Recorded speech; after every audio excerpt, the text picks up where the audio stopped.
आज का ये एपिसोड शुरू करने से पहले एक छोटी सी बात। क्या आप भी अपना पॉडकास्ट बनाने की सोच रहे हैं? तो एंकर ट्राई कीजिए।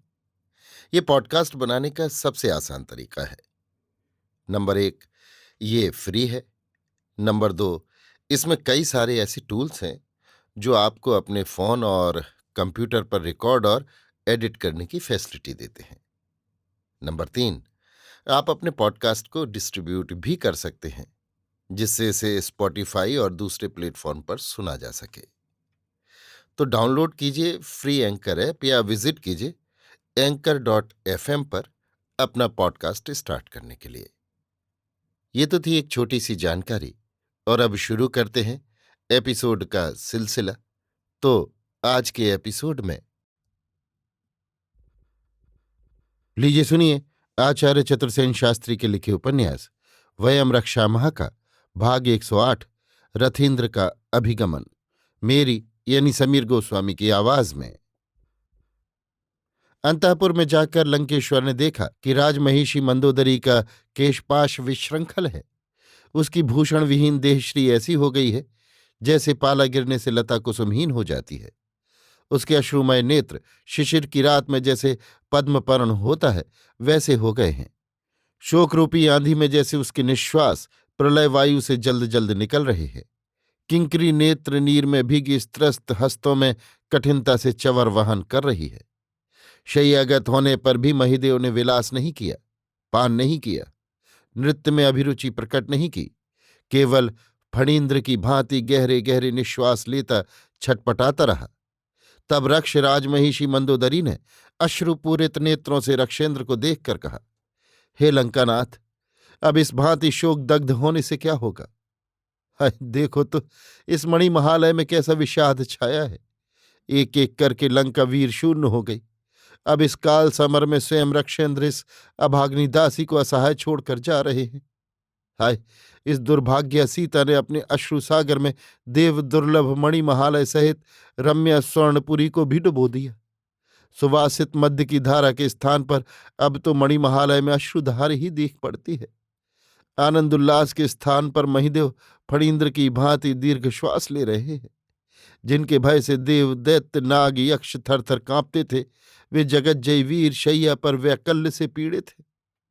रावण ने कहा, देवी, ये नियति नियत भाग्य की रेखा है, इसे कौन मिटा सकता है? अब तो कल का सूर्य देखेगा कि पृथ्वी राम या रावण रहित होने वाली है। अब तुम मेरा प्रलयंकर युद्ध देखना।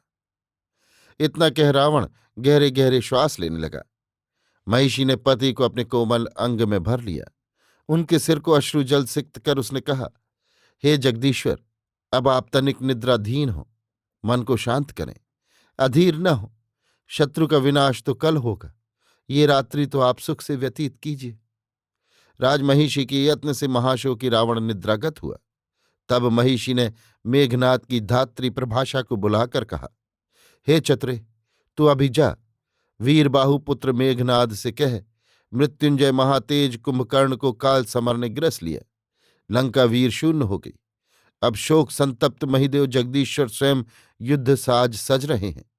पुत्र पिता के लिए अपना धर्म निर्वाह करे, इसका यही समय है। कामचारिणी प्रभाषा तुरंत प्रमदवन की ओर चल दी, जहां रथीन्द्र इंद्रजित आनंद से सुरा सुंदरियों का उपभोग कर रहा था। प्रमदवन की शोभा इंद्र की अमरावती से भी अधिक थी। स्वर्ण महल फूलों और रत्नों से सजे थे। वहां की स्तंभावली रत्न जटित हेममय थी। वहां रम्य कुसुम वनराजी विकसित थी। कोयल की कुहू, भौरों की गुंजार, खिले हुए पुष्पों के सौरभ, पत्तों के मरमर शब्द, शीतल सुरभित वायु, झरनों का झरझर शब्द, उनकी दूध सी हिम धौत फैन राशि, सबने मिलकर वहां की सुषमा को अवर्ण कर दिया था। प्रभाषा ने जाकर देखा, प्रमदवन के स्वर्ण द्वार पर हाथ में धनुष बाण लिए वामाएं निर्भय घूम रही हैं। उनके तरकश के शर मणिमय फणियों के समान शोभित हैं। उन्नत कुचों पर कसे हुए स्वर्ण कवच ऐसे लग रहे थे जैसे स्वर्ण कमल को बाल रवि ने किरणों से आच्छादित कर लिया हो। उनके तीक्ष्ण कटाक्ष तो उनके बाणों से भी तीखे थे। अपने यौवन में मत्त हथनी सी वे फिर रही थीं। उनके भारी नितंबों में स्वर्ण करधनी किंकिणित हो नूपुर की गूंज को द्विगुणित कर रही थी। प्रमदवन के संगीत की तरंगों से वातावरण मुखरित हो रहा था। रथीन्द्र इंद्रजित वहां वारांगना कुल के साथ स्वच्छंद लीला विलास कर रहा था। लंका पर प्रलय मेघ छा रहे हैं, इस बात से वो सर्वथा अपरिचित था। दानव नंदिनी सुलोचना प्रमिला ने हरित मणिपात्र में लाल लाल मदरा भरकर प्रियतम मेघनाद को देते हुए कहा, पियो वीर स्वामी, इस मधु के साथ इस चिर किंकरी का चिर प्रेम भी पान करो। मेघनाद ने एक हाथ में पात्र लिया, दूसरी भुजा प्रियतमा के कंठ में डालकर बोला, वाह, आज तो जीवन भी इस मद्य की भांति उन्माद दाता हो रहा है। ये पृथ्वी कितनी सुंदर है प्रिय। केवल वीर पुरुषों के लिए स्वामी, कृमि कीट की भांति जीवित रहने वालों के लिए यही धराधाम नरक तुल्य है। अधम कायर कीटों की बात क्या। आओ, हम लोग एक एक पात्र इस सुवासित मद्य का और पीकर इस सुरभित वासंती वायु की भांति झूमें। पियो वीर स्वामी। सुलोचना ने पात्र भरा। इसी समय धात्री प्रभाषा ने वहां प्रवेश किया।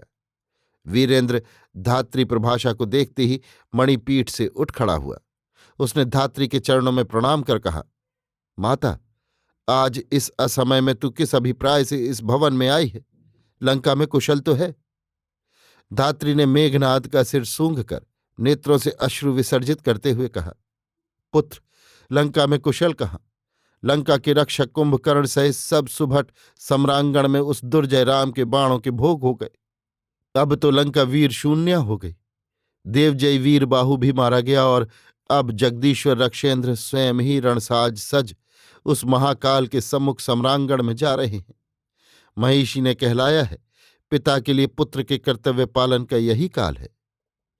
धात्री की बात सुनकर मेघनाद ने कहा, यह कैसी बात? भगवती, किसने महातेज अमित विक्रम कुंभकर्ण का वध किया? किसने मेरे अजय चाचा वीरबाहु का हनन किया? क्या उस राम नहीं? मैंने तो उसे उस दिन प्रचंड युद्ध में मार डाला था। लंका को अपनी ओर से निष्कंटक करके ही मैं यहां आया था। ये तू क्या अद्भुत अनहोनी बात कह रही है जननी? मुझ दास से सत्य बात स्पष्ट कह। प्रभाषा ने कहा, अरे पुत्र, वो राम तो मायावी मानव है। वो तो मरकर भी जी उठा और एक एक ग्रास से इस प्रकार लंका के वीरों को ग्रस लिया है जैसे दावानल वन को ग्रस लेता है। अब ये लंका वीरों की हुंकार से भरी वीर धात्री नहीं है। अब तो शमशान भूमि हो रही है। अब यहां कोकिल कंठी दिव्य बालाओं की मधुरतान सुनाई नहीं देती। अब तो सद्य विधवाओं के नए नीर लंका के राजपथ पर बह रहे हैं। हे वीर चूड़ामणि, अब तू कमर कस और जगदीश्वर का संकट टाल। उस दुरात्मा राम को भाई सहित मारकर लंका के अकंटक राज्य को पुनर्जीवित कर। धाय के वचन सुन क्रोध में भरकर इंद्रजित मेघनाद ने अपने कंठ में पड़ी कुसुम माला को तोड़कर फेंक दिया। कानों से हीरक कुंडल खींच पद तल में रौंद डाले। मणिमय पान पात्र दूर फेंक दिए। उसने सिंह विक्रम से कहा, धिक्कार है मुझे। वैरी ने स्वर्ण लंका को आक्रांत किया है और मैं यहां रमणी दल में विहार कर रहा हूं। उसने गरज कर कहा, लाओ मेरा रथ, मेरे शस्त्र और कवच। मैं अभी रिपुदल का संहार करूंगा। रथीन्द्र ने तत्क्षण ही वीराभरण सजा। रथ चक्र विद्युत छटा दिखाने लगा। अब सुंदरियों में मूर्धन्या सुलोचना प्रमिला ने अपने को उसके वक्ष पर डालकर कहा, हे वीरमणि, तुम मुझ दासी को यहां खंडित कर कहाँ चले? अरे तुम्हारे वियोग में मैं एक क्षण भी नहीं जी सकती। हे प्राणेश्वर, किस अपराध पर तुम आज मुझ किंकरी को त्याग रहे हो? मेघनाद ने हंसते हुए कहा, हे प्रिय, तूने जिस स्नेह बंधन में मेघनाद को बांध रखा है उससे मुक्त होने की सामर्थ्य भला मुझ दास में कहाँ है? अरे सुभगे, तू चिंता न कर। मैं उस भिखारी राम का भ्राता सहित समर में नाश कर शीघ्र ही लौट आऊंगा। अब तू मुझे जाने दे। इतना कह बलपूर्वक प्रेममयी प्रमिला के आलिंगन से छूट रथ ही रथ पर चढ़ गया। रथ घोर रव से इस प्रकार चला जैसे मैनाक शैल पंख फैलाकर उड़ चला हो। सुलोचना प्रेमिला छिन्न लता सी भूमि पर गिर गई। अभी आप सुन रहे थे आचार्य चतुर्सेन शास्त्री के लिखे उपन्यास वयम रक्षामः का भाग 108 रथीन्द्र का अभिगमन, मेरी यानी समीर गोस्वामी की आवाज में।